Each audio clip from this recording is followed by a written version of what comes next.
Good evening, everyone, and welcome to the Omega Files. I'm your host, Dr. Freedom, and tonight we're going to take a look at the fourth episode of the new Doctor Who spinoff class named after a bad 80s song, co-owner of A Lonely Heart. But I want to get your guys' takes on it, but let's go ahead and get intros done first. Let's start with Susan. Hello, I'm from California. Okay, AJ. Hello from Down Under. Okay, William. Hey, now, how you doing, everybody? Okay, Texas Tim. Howdy. All right, Philip. Hello from cold London. Matt Rose. Hello from my cold room. And Beefhead. Hello, and I'm from the worst places in your imagination. Okay, yes, once again, we're brought an intricate, strange alien plot. We've got flying deadly flowers, which for a second made me shudder because I was thinking of that leaf thing with Claire as that thing came flying in. And then now we find out the flowers bite. And we've got also nasty things happening in the heart of the Shadowkin. Yes, things are not going well there either for Korakinus or whatever his name is. But let's get your guys' take on it. Let's start with totally random. Let's start this time with Texas Tim. Opening thoughts on this one. Well, it was good, but I found the B plot a little more interesting than the A plot, the bit with the flowers, and they only barely touched on that. The A plot with the Shadowkin heart share program they've got going on was okay, but again, we didn't really need the sex. I guess that's even more character building. I think that excuse me. Okay, it seems Tim has been called away. This happens, unfortunately, when you own your own business. Okay, let's go to Matt Rose. Hello. Quite exciting. This is the first two-parter in class, co-owner of A Lonely Heart. Quite enjoyed it. But as Tim was just saying about the petals, the killer plants, or whatever they're called, it was just a shame that they weren't touching much upon this, except when they're starving, they seem to multiply. It just seems though they remember that each week the character development of each character is getting stronger. This week's April story, quite liked it, that her dad turned up, but I didn't like, as Texas Tim was saying, that some scenes just don't feel necessary when it comes to class, like April and Ram getting it on. I'm just like, yes, we know the plot, we know that it's about her sharing her heart with the Shadowkin, but it's not really necessary. It was all right with Charlie last week because it's setting up his romantic thing, but I just hope it doesn't become a recurring theme throughout this last half of the series. I'm liking the new head teacher, Miss Dorothy, and she just seemed a bit like Missy a little, but I think it's just the way she's been written, but I quite like it. Oh, God. And I also quite liking finding out a little bit more about her and Miss Quill. And the governors, I just want to know who they are, because they seem to be knowing everything. Even in that file with about Charlie, they seem to know about the adventures of the Doctor, the Shadowkin, everything. So I wonder where that's going to lead to, hopefully, for the finale. But I'm not keen on the Shadowkin in this one. Hopefully, in the next half, it'll be a lot better with them. But plot B, which Texas Tim covered, I'd like to know a bit more about why these killer plants have come to Earth, which hopefully is going to be covered next week. But it's a good start to a two-parter. Okay, William, you're up next. All right, like we hit the halfway mark in this because there's only going to be 8 episodes this season. So that this is everybody knows this is the first part of a 2-part story. But it's not really 2 plots in this episode. It's 3 plots because it's not only about the girl and Ram and of course the flowers that multiply when it draws blood, but also about Charlie and his boyfriend, because the boyfriend is is asking a lot of stuff about that box that holds all the souls there. He's really inquisitive about it. So you can say that's another plot on that, because we don't know much about his character, because all we know that On the first episode, he was going on a prom date with Charlie, and the last episode, he was kicked out by his parents, and now I'm living with him. But we never met the parents or anything at all. All we heard was voices behind the door, so we didn't know who he is or anything like that. As for the new school, the running the school now for her name, yeah, that's a little question like how she knows so much about Miss Quill and all that stuff. That we're gonna have to deal with in the next half. But right now we're dealing about this season. I mean, excuse me, not this season. This episode and the three subplots that's going on at the same time. After what's gonna happen next week, we wouldn't find out. But like somebody said earlier, yeah, it seems like almost in every episode, Ram is getting it on with somebody, and I wouldn't be surprised that the little black girl gets it on with him in the funny way that she ended up like saying aging up, so to speak, for an episode for that to happen for nobody can say anything bad about it. So, but so far it's not that bad. But I want to wait till the season's done to say how the whole season was. But right now, I'm a little nicky about it. Well, at least we know Ram brings condoms. Okay, back to you, Tim, real quick while you're here. I'll give you a chance to finish up. Well, yeah, I was going to add, and I think Will kind of covered it, is that it's hard to judge this on its own since it's the first of two parts. I mean, so you have to wait and see where they go with it. But I was also going to say this show in general now, especially this episode, owes a huge debt to Buffy and Angel because it's the same thing almost pretty much. It's the same setup. It's the same demons versus good guys kind of thing. And I'm not saying that's a criticism because those shows ended well over 10 years ago. So, I mean, it's no big deal. Everything gets done again and again and again. And this is a good program. It's a good show, but I just couldn't help thinking about those Whedon programs from back in the day when I'm watching these. But yeah, that's all I have for now. Thanks. Okay, let's jump to AJ.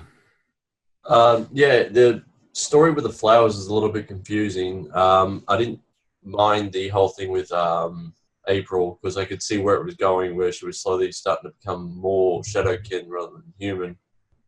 And that too. That whole thing with Ram was an eventuality. I think really scary actress when she confronted her dad. She was really good with the whole rage and anger thing. She would be an awesome She-Hulk, I reckon. But overall, you can't really judge the whole episode because it's a two-parter, like someone said earlier. So at the end, I'll probably give it an out of 5 instead of an out of 10, so I can put the two together for next week. But wow, Carnivorous Flowers. I never really saw that one happening. But yeah. Okay, let's move on over to Philip. In regard to those flowers, I reckon they just got blown through the cracks when they're open eventually every now and then. And They said that.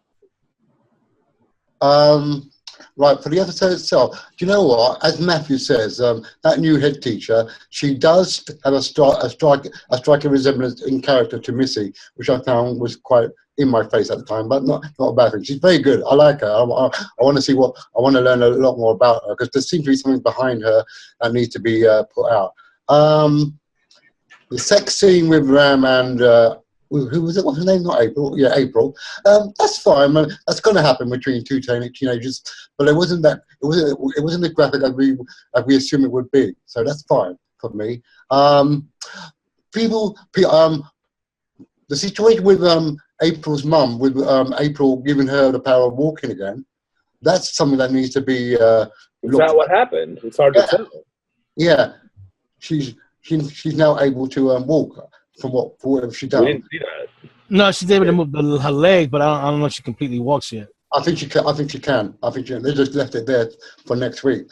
And I did like the fact how that she's being slowly possessed by the Shadow King. And the bit where the Shadow King's having sex with his console was a bit odd as well. I found that a bit kind of like, oh, okay. So not as much as we're seeing Ram do it, we're getting the Shadow King getting these blocks off as well. Following each other is what it was, right? Yeah. So that was kind of like, oh my God. I liked it. It's good. It's good to open us to a two-part, and I'll look forward to the rest of it as well. And hopefully we get to learn more about the governors because of that, as Matt said, the file about Charlie and things. That's too in-depth to be just subtle.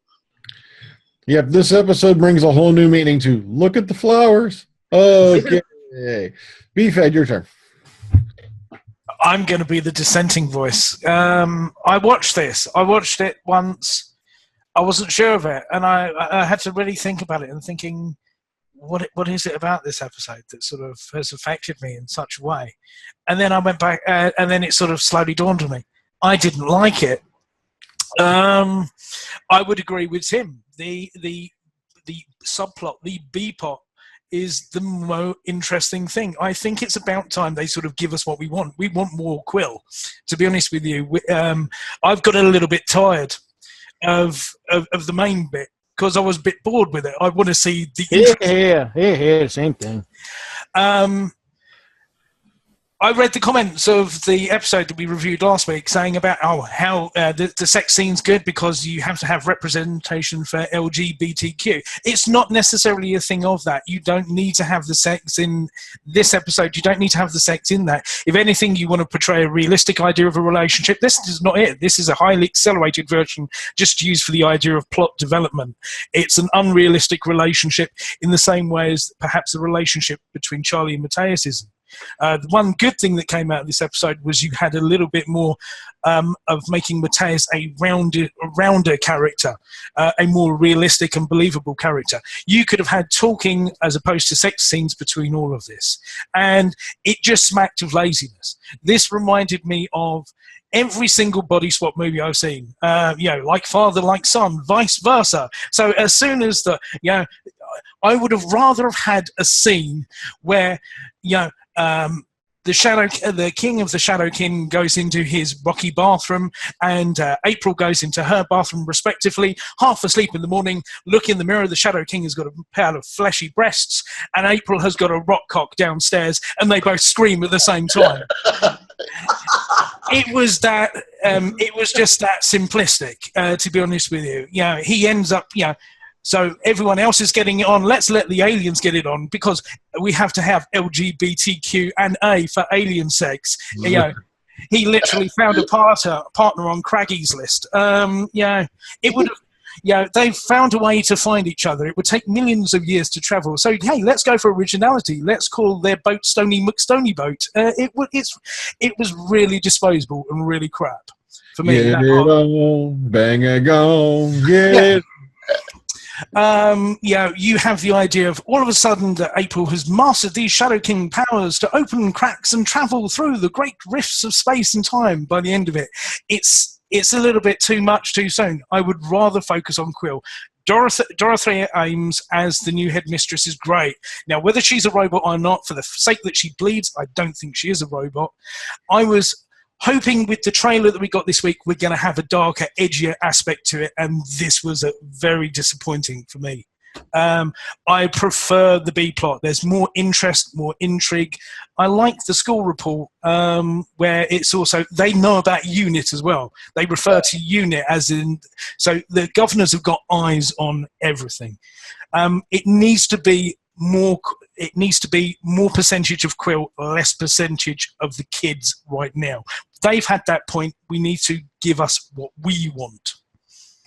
More Quill, more Quill, more. I have to admit, this week she was definitely the most interesting thing going on, other than the flowers, because the rest of it was like, okay, all right, it's there, it's happening, all right. Let's move on to Susan. What's your take on it? All right. I would like to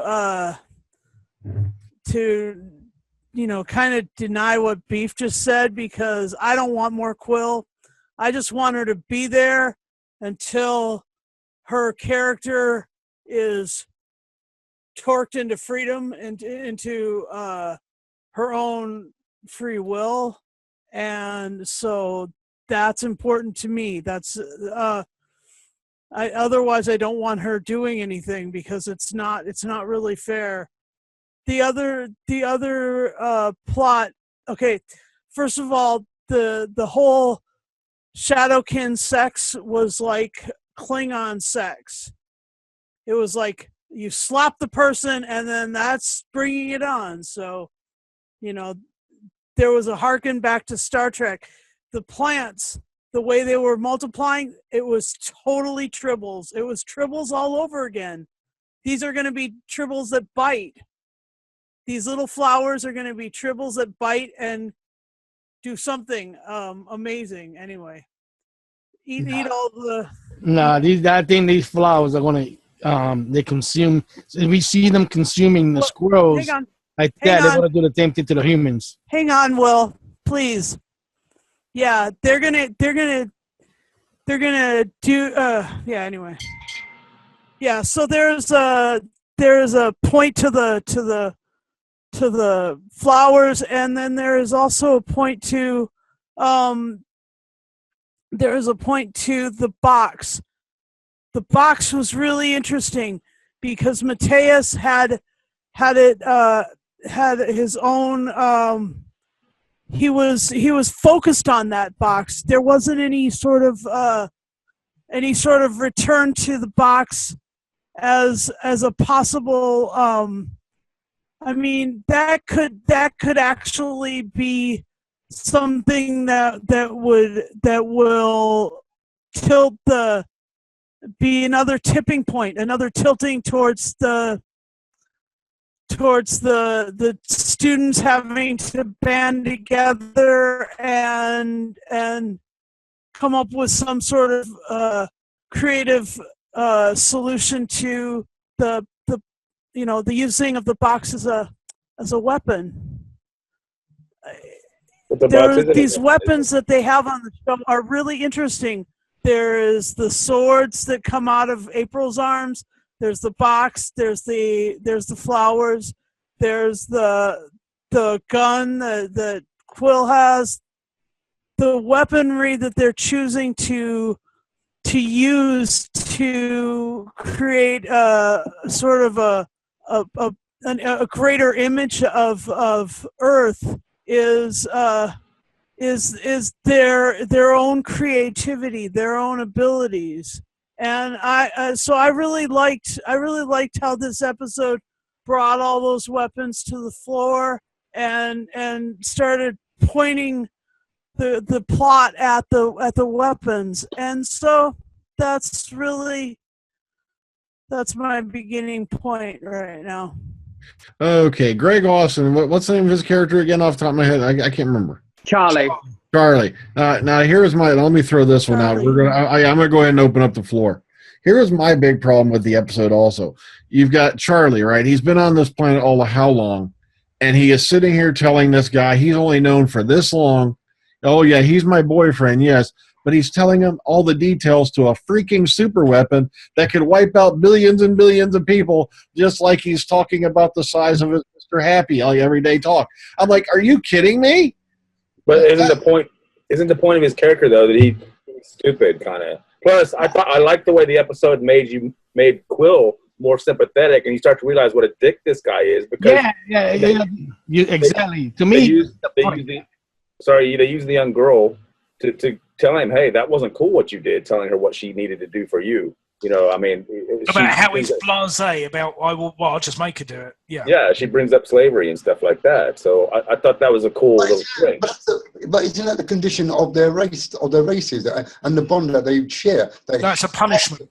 Yeah, she has to follow his directive, whether he's blasé about it or not. It's a punishment. It's a punishment. But let's see, he's been on Earth so long, and he's been reading. You see him read a lot. He should know how the world's history is, and how a lot of how we are against slavery, and everybody should be free like that. But he's very blasé, very arrogant.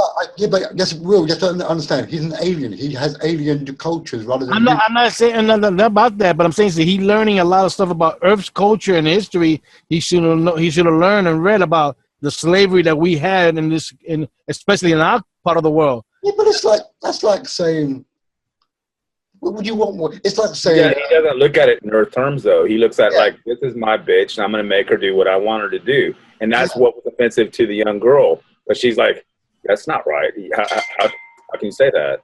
Okay, AJ's got his hand up here for a minute. Go ahead. I was going to say, they're aliens. They got their own way of dealing things for their race and their species and whatnot. You can't compare what an alien does to what a human does. Yeah, more or less.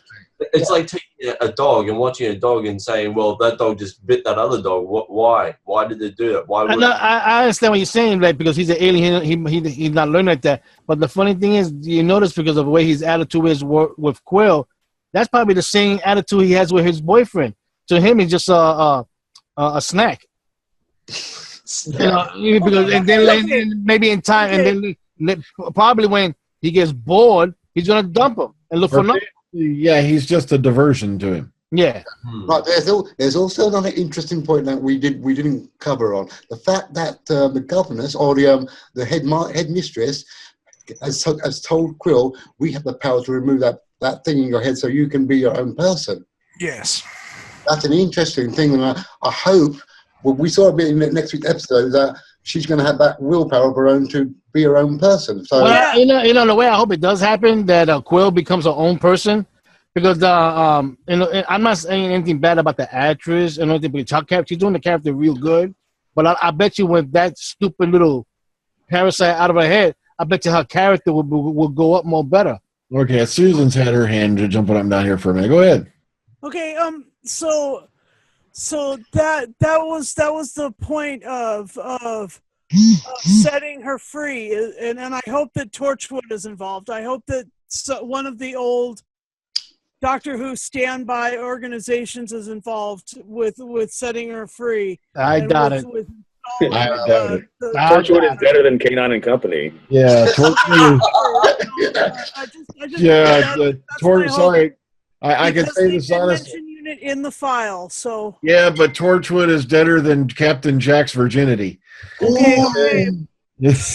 Yeah. Anyway, they can't. I hope they don't just throw in some new schlocky organization. The Board of Governors. I hope that Ian Chesterton is brought back for that. He's not going to happen.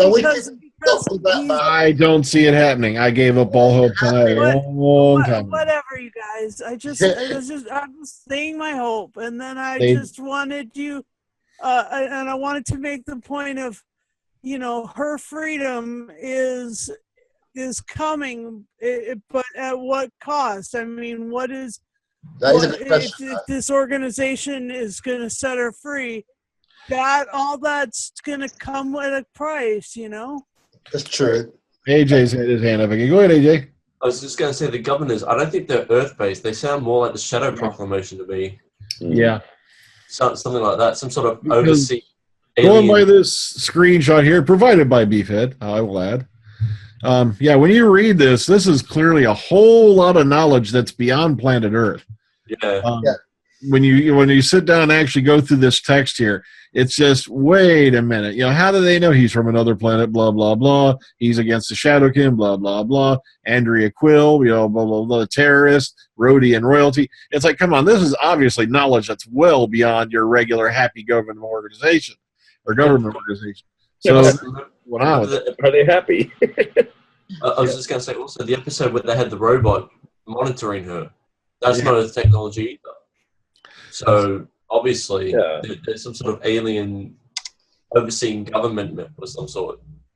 Well, here's the thing. I hope they don't explain it too quickly. It's something that should be strung along for as long as possible to like maybe next season or something, you know, or maybe have some kind of cliffhanger in the last episode to lead to that next. The problem with that, Tim, is that when you keep throwing little snippets of that. Oh, go on. Okay, go on. Go ahead, say your piece. No, I was going to say, the problem with doing that and stretching it out, it becomes a bit tiresome, and you want to kind of a loophole wrapped up very quickly. That's where I found today. It's now taking a longer way around to get to actually what I'm finding more interesting. You have this mysterious organisation of the governors who is outside of everything that we know. It's not UNIT because they reference UNIT in that file. You check the details. They don't tend to have much knowledge of the Doctor. That's used in inverted commas, and they don't seem to know that much about it. But they seem to be aware of everything, even the stuff that that Mateus has moved in with Quill and with Charlie. So they seem to have spies and eyes everywhere. They could be an offshot of C-19, which is a backdoor part of UNIT, which UNIT's not. Well, they seem to be an independent organisation, and it seems that their motives are either good or bad. You don't know. I mean, but they seem to have a very specific set of interests. So I like that. I want to see what happens with that, and I want to get more development for Quill, because a lot of time has been spent on the rest of them, and it just seems to be her character at the moment seems sidelined. And when we're halfway into the series, I don't want that. The Doctor said, you're their protector. Well, aside from her driving a bus the other week, there hasn't really been that much of her as a protector side of things.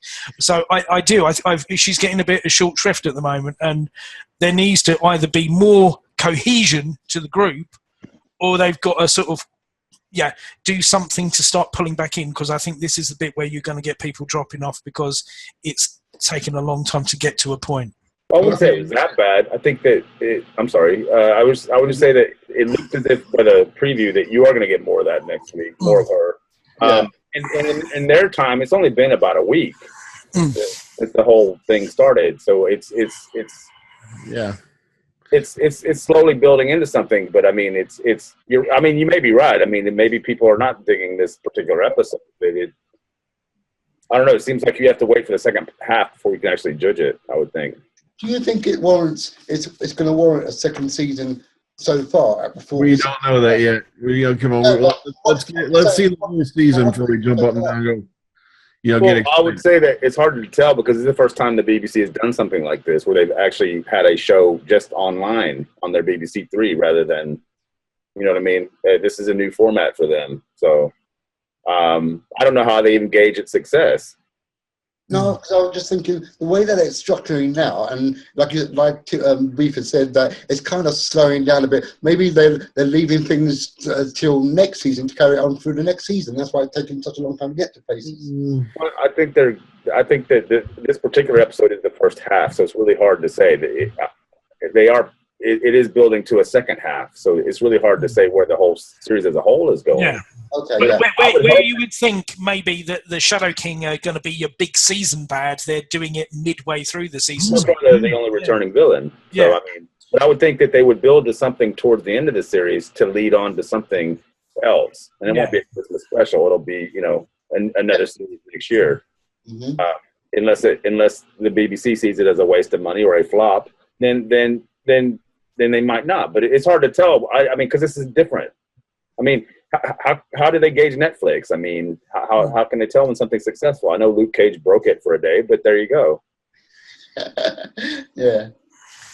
Okay, Matt, you had your finger waving around. You want something to add? Yes. One of my favourite bits from the episode as a whole was Miss Dorothy's, the headmistress's question when she was talking to Miss Quill. Did you notice there's no birds or the squirrels have gone missing? And then you see that shot with the petals had eaten that poor squirrel. Oh, poor squirrel. No squirrels were all about sexual equality, but no thinking about animal advocacy. Yeah. So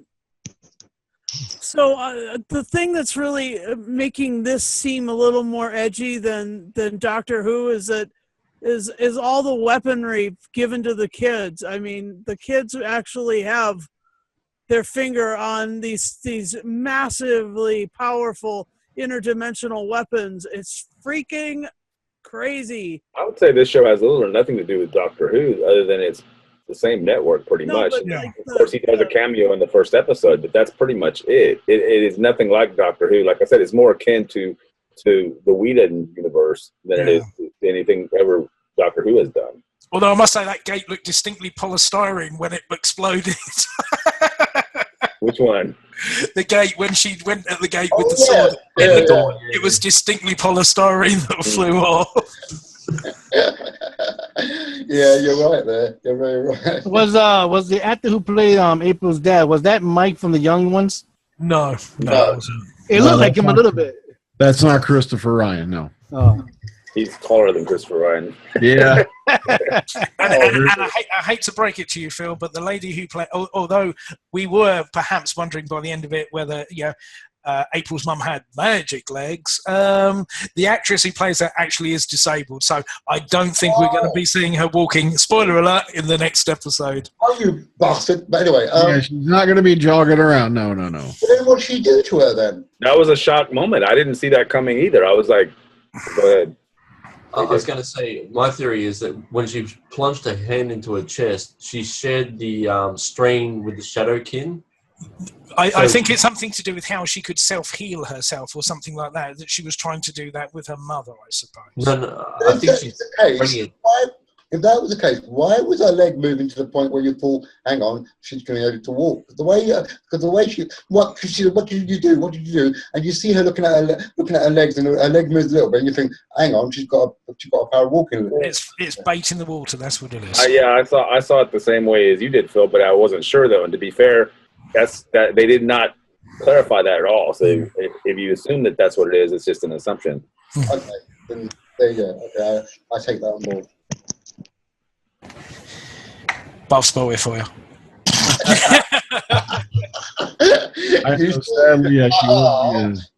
That makes the story less interesting now. Then, I agree. I think they're basically baiting you to think there's going to be the miraculous, mom's going to walk again thing. But yeah, if anyone, who knows the actress knows, no, that's not going to happen. More than likely. Like Beef said too, how even though this girl is sharing a heart with some alien beastie from across the universe, how would she know how to do these things? Like just all of a sudden reaching to her mom and fix her disability. So that doesn't make sense.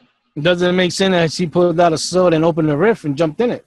Exactly. It was, and then all of a sudden Ram suddenly decides to jump off it. Ram's dad is just like really easy going. Oh no, I won't tell your mum, but by the way, there's no aliens. I'm not freaked out about this at all. It's all like, yeah. Everyone's very accepting of this, to be honest with you. It's you didn't even know Ram had a mom, right? I mean, you were like, it's like all of a sudden they just mention her, like if she's around all the time. And it's like, okay, why are you bringing this up in episode 4? You got the idea that was his single parent. Like they all had kind of one parent. Yeah. That's what I thought. Yeah, and the girl with no power all of a sudden is the girl with all the power. It's a little bit too easy placed and too. To be fair, they have 8 episodes to play with. They got to move it along quickly, otherwise it would be boring. So. Here's a question. Here's a question though. If the Shadowkin affects April, does April affect the Shadowkin with she made him horny, remember? When she's being all weepy. Hang on. Being all weepy and eating bunches of ice cream and chocolate and all that. Well, he wanted to cuddle. Yeah, well, that's because he couldn't get it up. Well, it gave a new meaning to rocking out with your cock out.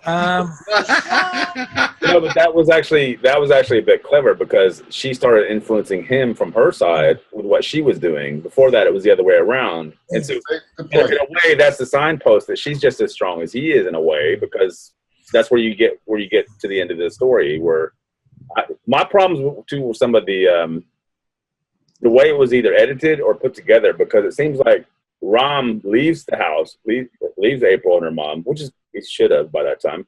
And it's like, okay, but then what does he do? He calls the other girl, calls the people and says, hey, guess what? There's something wrong with her. We need to do something. But they're meanwhile having their conversation about how bad so and so is for bossing, Quill. Charlie. Yeah, Charlie. And then Ram, what does he do? He just goes to his car and he suddenly knows that April's doing something wrong or something's going on at April. So he runs back and it's like, where has he been for 20 minutes? It's like, it seemed like it could have been tighter somehow, or it should have been. I assumed he just sat in his car for a little while.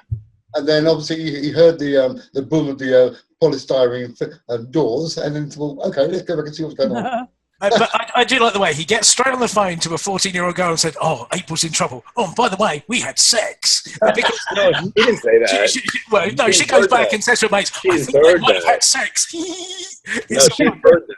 That was trying to show you how clever she was. Yeah. Matter of fact, he's on his way to the druggist to pick up a fresh supply. Oh. He's gonna get a morning after pill because Am I the only one who thought that April's outburst in class was somewhat justified? Saying how no one can actually know how a soldier feels until they're in that situation. That's true. That is very true. That's true. I agree with you I can't imagine it. I mean, unless you're thrust into that situation. Yep, Her and she was the one with the teacher weapons looked that came out of exactly her the hands. same age as her as well. Hey, what do you want to say, Susan? You spoke at the same time. Yep, she was the one with the weapons that came out of her hands. She knows what a soldier's going through. Well, also That was before that, though. she's channeling the Shadowkin at the same time, and he's a warrior. Exactly. Yeah. You know, But, very proud I just warrior. I just thought the outburst was really quite appropriate for the story. I mean, that's all. Yeah, I agree with you.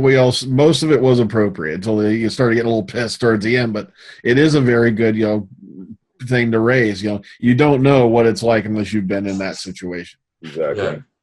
So, And yet, in the news, they're used as political footballs all the time. The soldiers, by either side of either argument, they're gonna use them. And you know what? The truth is, at the end of the day, unless you've been in that situation, you do not know, and you should not talk about it. That's right. That was her point, I think.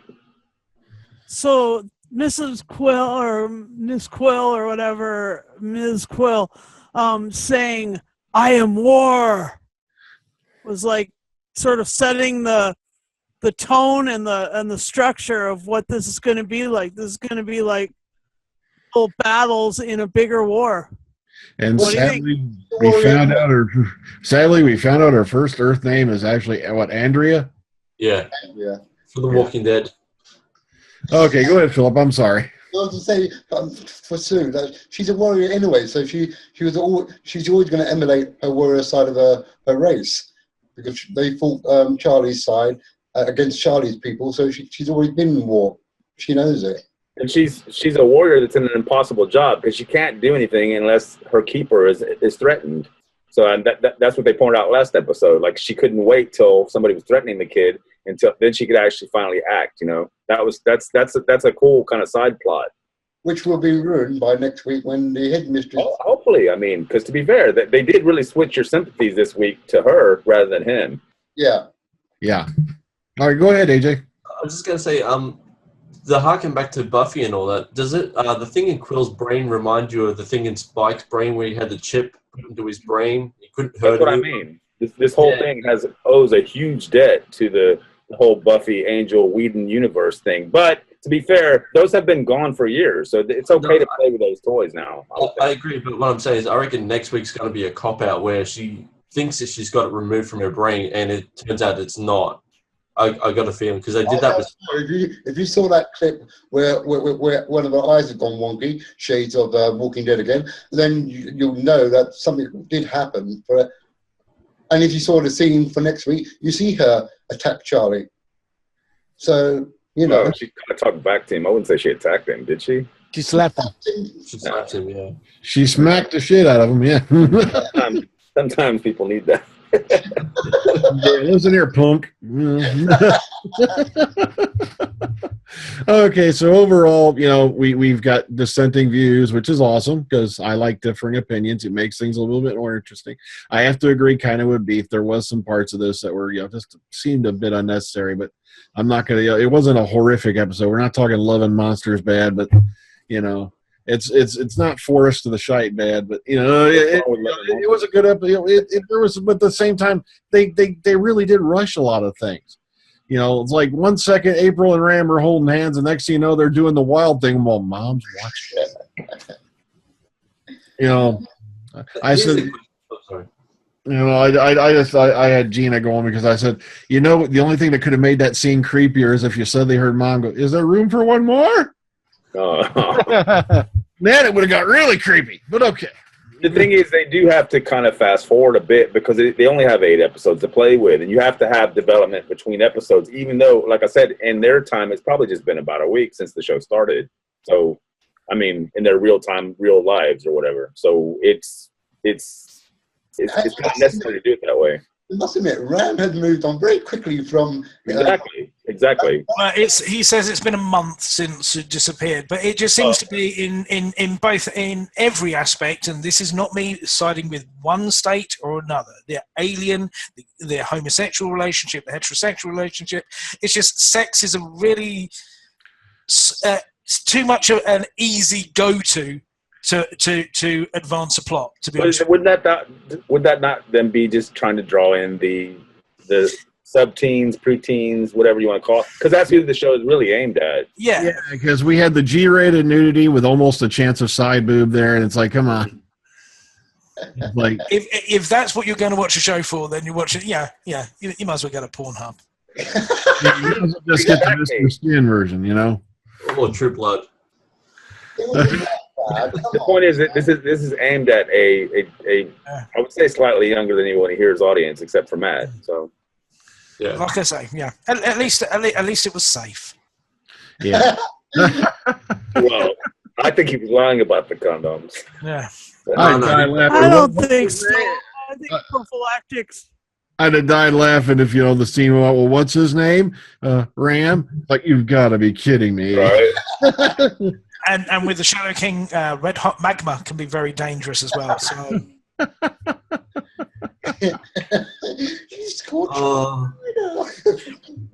Yeah, last time he got excited, went off and formed an island. Oh. Right in the basalt. Get your rocks off. Get your rocks. We have a lava spirit. Okay, let's go ahead. Let's rate this sucker and we'll put it to bed, shall we?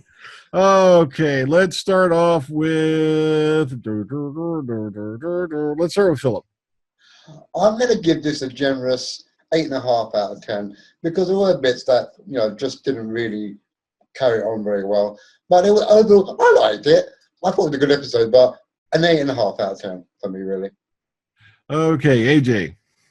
Like I said, I'll give it an out of 5, so 3 out of 5 for me. The 3 stories were sort of a little jumpy here and there, but overall it was a pretty good story in the arc so far. Okay, William.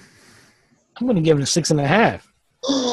and hopefully that Miss Quill does get that stupid parasite out of her, but she can bump off that idiot Charlie. He's a boring character, man. I'm telling you. Okay, Texas Tim. I don't think it was as good as the last 3. I would give it probably a 7 out of 10. But it's really hard to rate this without seeing the second half of it. So that's the best I can do with it. It wasn't horrible, but it wasn't as good as the last 3 weeks. Or 3 episodes. So. Okay, Beef. I'm going to rate this sucker at a 4.5, purely because I found the cherry blossom, the governor, and we need, I would say, a good 30% more Quill. The rest of it was really predictable. It's like I said at the start. It's big. It's vice versa. It's Freaky Friday. I'm feeling what you're feeling. You're feeling what I'm feeling, and I'm feeling a little bit hard as a rock. It's 5 Yeah. For this year's girl. Yeah. So, do you know what I mean? It's, yeah. It by far, I think this was the weakest one so far. I hope that the governor business isn't just like bait in the water for season 2. I would like a resolution to that as we go on. I like Dorothea Ames as the headmistress because she seems to be all-seeing, all-knowing, fantastic character. Reminds me a little bit of Dolores Umbridge from Harry Potter. But yeah, that was the more interesting side of it. The main core of that story, I just found predictable and boring. And I lost interest. Okay, Susan? I would give it a 7 out of 10. I can't wait to see what the Tribbles with teeth end up eating in the second part, and I can't wait to see what happens in the Shadowkin planet. I think that's cool that they went to another planet. I mean, that's a heck of a lot more extraterrestrial than even Pert we got in a couple series. So, yay! Okay, and Matt. I had to give this a rewatch. Some of the story was not grabbing me this much this week. It was enjoyable, but because of some of the camera shots, some of the way it was edited, and some of the way the scenes had been sped up, I think this class episode is going to get a 5 out of 10 from me. I just really do not think it's been the strongest, and hopefully next week's Bravish Heart will hopefully do better in the second half. Yeah, I agree with Beef on a lot of things. There was just a lot of stuff that was sped up. It was unnecessary and all that. Meanwhile, the stuff that I was really interested in was getting buried into the background, you know. So I'm going to drop this sucker in at like a 6. Oh, It was just not a fantastic episode. Hopefully, you know, it's leading into something great. You know, it is just a starter. So we're not going to just go crazy and say, oh, the rest of it's going to suck based off this episode.